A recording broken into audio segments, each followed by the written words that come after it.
자, 오늘도 중요한 키워드들로 시장 한번 풀어보겠습니다. 하이투자증권 이비즈니스팀 이성호 부장 스튜디오 나와 계십니다. 어서 오십시오. 예, 안녕하세요. 자, 오늘은 또 어떤 키워드들이 우리 시장을 움직이고 또 분석하는 데 중요한 키워드가 될지 먼저 키워드 확인하겠습니다. 키워드 공감. 첫 번째 키워드 역시 제조업 지표입니다.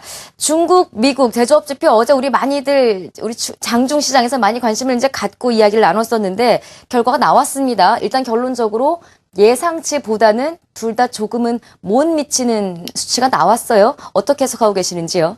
예, 일단 어제 중국 국가통계국이 820개 대기업을 대상으로 조사한 3월 제조업 구매관리자 지수 PMI 지수가 50.9로 발표가 됐습니다. 예상치 51.2였는데요. 그보다 좀 낮았고요. 다만 이제 전월 2월 달 50.1보다는 0.8포인트가 높아지면서 6달째 확장세가 지속되고 있습니다. 또 400여 개 중소기업 대상으로 조사를 한 3월 HSBC 제조업 PMI는 51.6으로 나와서 전망치에 부합은 했습니다. 또 5달째 확장세가 계속되고 있고요.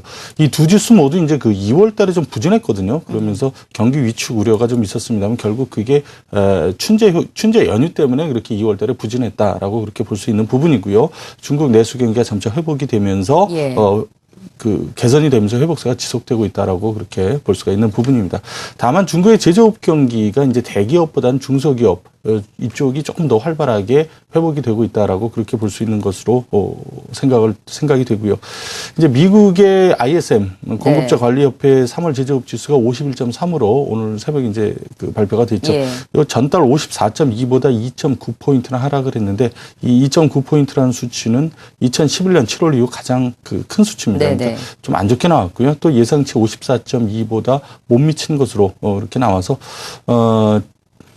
1월 이후 가장 낮은 수치다라고 그렇게 볼 수가 있습니다.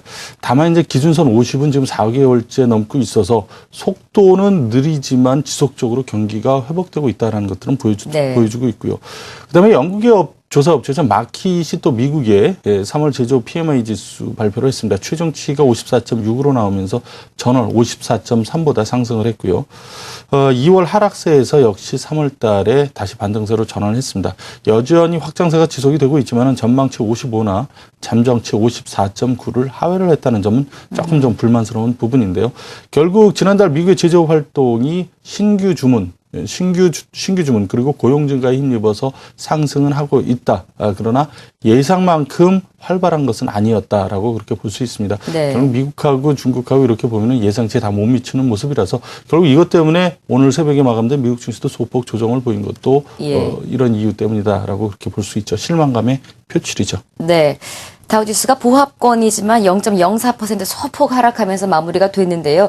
일단은 예상치, 우리가 항상 기준을 예상치로 잡지 않습니까? 전월 대비 혹은 예상치, 상대적인 수치를 비교를 하기 마련인데 결과적으로 기준점인 50 이상에 있었다는 것, 일단 경기 확장세에는 여전히 놓여있다라는 점도 일단 긍정적으로 좀 봐야 될 것 같습니다. 두 번째 키워드 확인해 볼까요? 오늘 키워드 공감 두 번째 키워드는요. 부동산 종합대책입니다. 어제 국내 시장이 가장 뜨거운 화두였었죠. 부동산 종합대책. 신정부의 첫 번째 이제 경기 부양 정책이 어떻게 될 것이냐에 대한 이제 결과가 나왔습니다. 이 결과를 놓고도 이제 다양한 분석들이 나오고 있는데 주식시장에서 가장 뜨거운 주인공은 건설업종이 될 것 같습니다. 부동산 종합대책 결과와 건설 업황에 관한 상관관계 한번 짚어볼까요? 좀 회복세가 이어질까요? 근데 안타깝게도 오늘 지금 좀 한 2% 정도 전체적으로 이제 건설주들이 좀 빠지고 있는 그런 모습이라서 결국 이게 이미 좀 소문에 사서 뉴스에 팔아라는 게 이번에도 또다시 증명이 되고 있는데 어쨌든 어제 주택경기 활성화 대책 일명 4.1 부동산 대책이 발표가 됐습니다. 세부 대책만 46개가 나오면서 역대 부동산 대책 중에서 가장 강력하다라는 그런 평가를 받고 있는데요. 많은 대책이 나왔습니다만은 요번에 조치가 나왔습니다만 그중에서 우리가 가장 좀 주목해야 될 부분이 1974년 양도세 과세가 시작된 이후 처음으로 양도세가 전액 폐지되는 그런 조치가 나왔다는 거고요. 9억 이하 전용주택 전용 면적 85제곱미터 이하의 경우에는 신규 미분양은 물론이고 기존 주택에 대해서도 1주택자의 집을 사는 경우 그때는 5년 동안 양도세를 면제를 해주겠다라는 거죠. 이게 이제 상당히 내용만 보면은 주택 구매 욕구를 좀 자극하는 예. 게 분명히 있습니다. 네. 그러면서 집을 한번 사볼까라는 생각도 들지만은 이게 이제 진짜로 부동산 활성화가 되기까지 한 3가지 넘어야 할 산이 있습니다. 네. 첫 번째는 이제 국회 통과죠. 아하. 이게 세법 개정이기 때문에 국회를 통과해야 하는데요. 이번 대책의 여러 가지 목적 중에 하나는 집값을 이제 올려가지고 네. 거래를 활성화시켜서 세금도 많이 걷고 그걸로 인해서 하우스푸어들도 좀 구제를 하겠다라는 건데 이게 이제 하우스푸어는 전체 인구에서 정말 몇 %가 안 되고 네. 집 없는 서민이 뭐 40~50% 되는데 그러면은 집값이 오르면 그 사람들은 도대체 어떻게 하란 말이냐 예. 뭐 이런 얘기가 안 나올 수가 없습니다. 따라서 국회에서 야당의 협조를 과연 이게 제대로 얻어서 정부에서 생각하는 것만큼 그렇게 빨리 진행이 될 수 있을까는 상당히 좀 의문점으로 남는 그런 부분이죠. 국회 통과가 그렇게 쉽지는 않을 가능성이 좀 높아 보입니다. 두 번째는 이 매수한 집값이 올라야 5년 동안 5년 내에 팔았을 때 양도세를 비과세한다는 거죠. 근데 집값이 오르지 않거나 또 떨어진다면은 거기에 대해서는 과연 소용이 없는 아무 거죠. 소용이 없다는 예, 거죠. 예. 누가 책임져 줄 거냐. 그렇기 때문에 집값이 오른다는 전제가 있어야 되는데 지금 여러 가지 이제 인구 구조라든가 또는 이제 한 30대 젊은 세대를 집을 좀 안 살라는 그런 경향이 굉장히 강하지 예. 않습니까? 그런 것들을 감안했을 때 과연 앞으로 집값이 오를 수 있겠느냐 여기에 대해서 확답을 내릴 수 없다라는 것 이게 두 번째고요. 마지막으로는 이게 올해 연말까지 한시적으로 적용이 되는 조치라는 겁니다. 네. 그렇기 때문에 내년에 이제 또 없어지죠. 예. 그 작년에 이제 그 주택 취득세를 50% 감면을 하고 나서 올 들어서 주택 거래가 굉장히 뚝 떨어졌습니다. 1월 달에 서울 주택이 2,500채도 매매가 채 안 됐습니다. 그럴 정도로 그 거래가 급감했는데 2,451건입니다. 그렇다면 올해 잠깐 좀 만약에 정부 예상대로 된다고 하더라도 올해 잠깐 반짝했다가 내년에 또다시 엄청난 또 그 후유증을 겪는 거 아니냐. 그렇다고 뭐 이거를 계속 한시적이 아니라 연장할 수도 없고 뭐 그런 문제가 분명히 존재하기 때문에 물론 뭐 여러 가지 여태까지 나온 조치들 중에서 가장 강력하다라는 평가를 받고 있습니다만은 네. 이런 산들을 넘어야 될 것들이 있기 때문에 건설주가 오늘 힘을 별로 받지를 못하고 있다라고 생각이 됩니다. 참 그 정치라는 부분은 정말 그냥 단순히 경제 뭐 이런 거와는 또 다르기 때문에 여러 가지를 좀 감안을 좀 해야 될 것 같습니다. 너무 단기적인 정책도 좀 무리가 있을 수도 있을 것도 같고 말씀하신 대로 뭐 경제적으로만 보자면 돈 많은 사람들만 거래해도 경기가 얼마나 좋아지는 그런 수치상으로 보이니까. 그렇죠. 하지만 예. 정치는 또 돈 없는 우리 서민들, 중산층들까지 함께 또 고민을 해야 되기 때문에 좀 현명한 조치가 좀 나와야 될 거라는 생각이 드네요. 세 번째 키워드 확인하겠습니다. 마켓 공감 세 번째 키워드는요.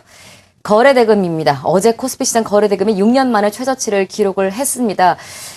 글쎄요, 뭐, 우리 디커플링 이야기 계속하면서 외국인들이 언제 우리 시장에 들어올까, 이 부분에서 우리 시장의 신뢰감을 많이 잃었다, 이 부분에 대한 우려감도 많이 나오고 있던데요. 이 거래대금 소식 한번 전해주시고 또 언제쯤 우리 시장이 조금 활성화가 될지도 한번 궁금하네요. 예, 어제 이제 거래대금이, 코스피 시장 거래대금이 2조 6천억 밖에 안 됐습니다. 2조 6,240억이 됐는데 2007년 초 이후 지금 6년 만에 최저치다. 올 들어서 이제 그 사실 굉장히 거래가 계속 적었었는데 그것보다 네. 더 적었다라는 거고요. 어제 이렇게 시장의 움직임을 보면은 저는 그 말이 생각나더라고요. 무색, 무취, 무미. 아무런 뭐 특징도 없고 뭐 많이 오른 종목 떨어진 종목도 없고 정말 시장이 이렇게 재미가 없을 수가 있느냐 뭐 그런 생각이 들던데 뭐 이런 움직임이 사실은 오늘도 지금 계속되고 있습니다. 오늘도 네. 거래가 뭐 그렇게 3조를 과연 넘을 수 있을지 궁금할 정도로 거래가 굉장히 좀 없는 상황이고요. 우리나라의 올해 GDP 성장률을 보면은 한국은행이 한 2.8%, 올 연초에 전망한 게 2.8%고요. 최근에 이제 정부는 2.3%로 전망을 했죠. 더 예, 낮게 전망을 예. 했습니다. 오히려 정부가 이렇게 낮게 전망한 적이 여태까지 없었는데 결국은 올해 경기도 그다지 좋지는 않다라는 것들을 볼 수가 있고요.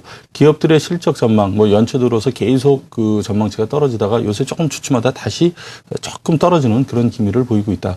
즉 다시 말씀드려서 펀더멘탈이 아직 뒷받침이 되지 못하고 있다라고 그렇게 볼 수 있는 부분이고요.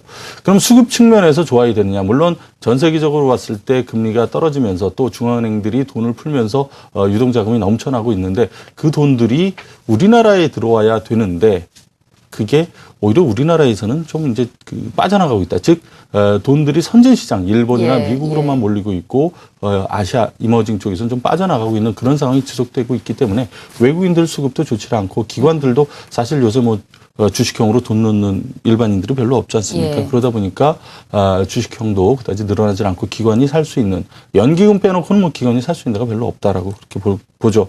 그렇기 때문에 수급도 좋지 않고 펀더멘탈도 좋지 않은 그런 장세. 따라서 시장이 어느 쪽으로 가지를 못하고 방향을 잡지 못하고 제자리에 있다 보니까 거래도 굉장히 줄어드는 그런 상황. 나타나고 있습니다. 뭐 말씀드린 바와 같이 지금 이런 요인들이 단기간에 네. 해결될 그런 조짐은 보이질 않고 있죠. 그렇기 때문에 어떤 특별한 모멘텀이 나타나거나 또 이런 상황이 좀 더 개선될 때까지는 당분간 시장은 굉장히 좀 재미없는 그런 시장이 되지 않을까라는 상당히 우려스러운 부분이 좀 있습니다. 그래서 좀 예. 외국인들이 좀 말씀하신 대로 좀 예. 사줬으면 좋겠는데 지금 그것도 잘 안 되고 있기 네. 때문에 그렇고요. 다만 이제 좀 기대할 수 있는 것은 국내 기관들이 좀 최근에 계속해서 활발하게 움직이는 코스닥 시장 쪽은 네. 외국인들도 조금은 사주고 있고요. 그렇기 때문에 이제 종목별 장세에 대한 대응은 좀 가능하다. 또 지난주에 우리 시장이 코스피 수익률이 코스닥보다 높았습니다. 따라서 네. 이번 주에는 코스닥이 좀 더 좋은 장세가 되지 않겠느냐. 지금도 보면 코스닥은 지금 올라가고 있죠. 오늘 네. 코스피는 떨어지고 코스피에서 좀 부진한 것을 코스닥에서 좀 만회를 할 수밖에 없는 그런 상황이다라고 생각이 듭니다. 짧게만 요거 추가 질문 하나만 드릴게요. 지금 외국인들이 안 들어오고 있는 이유가 어떤 특별한 모멘텀이 나타나기 전까지는 좀 다소간 이런 지루한 흐름이 이어질 걸 예상을 하셨는데 어떤 게 과연 모멘텀이 과연 될까요? 어제만 해도 우리 국내 얼마나 큰 이슈가 있었습니까? 해외적으로도 여러 가지 이벤트가 없는 게 아닌데도 불구하고 소외받는 게 분명히 뭔가 큰 이유가 있을 것 같아서 과연 모멘텀 하나로 우리 시장에 들어올까에 대한 자체가 이제 의문감이 있거든요. 1분기 실적이 될 수도 있고 삼성전자의 실적이 될 수도 있고 어떤 모멘텀들이 과연 우리 시장을 자극할 수 있는 요인이 될까요? 외국인들에게. 일단은 말씀하신 대로 실적이 굉장히 중요하죠. 1분기 예. 실적이 중요하고 내부적으로 보면은 경제가 좀 살아나는 것도 중요한데 이거는 예. 뭐 하루 이틀에 될 수 있는 부분이 아니고요. 가장 좋은 것은 중국이 경제가 빨리 일어나는 겁니다. 중국 쪽의 수출이 우리나라가 많기 때문에 중국이 네. 좋아져야 우리나라도 좋아진다라고 볼 수가 있고요. 그 밖에 또 한 가지 이제 우리가 생각해 볼 수 있는 게 사실 일본 쪽입니다. 우리나라 돈이 빠져서 일본으로 가고 있는 네. 그런 징후들이 많이 포착이 되고 있거든요. 따라서 일본 주식 시장이 뭐 어제 오늘 뭐 좀 많이 빠지고 있는데 이렇게 좀 상승세가 완전히 꺾였다라는 그런 시그널들이 요게 좀 더 현실적으로는 좀 더 빨리 올 수 있는 부분인데 그렇게 된다면은 그 일본으로 들어가는 돈들이 들어가지 다시 않고 우리나라로. 네. 또는 전 세계적으로 이제 주식형 펀드로 들어온 돈들의 일부가 우리나라로 들어올 수 있기 때문에 예. 그런 점을 좀 긍정적으로 본다라고 생각합니다. 일단 뭐 강력한 한 개의 모멘텀보다는 큰 틀이 조금 이제 변해야 되겠다라는 필요성이 느껴지네요.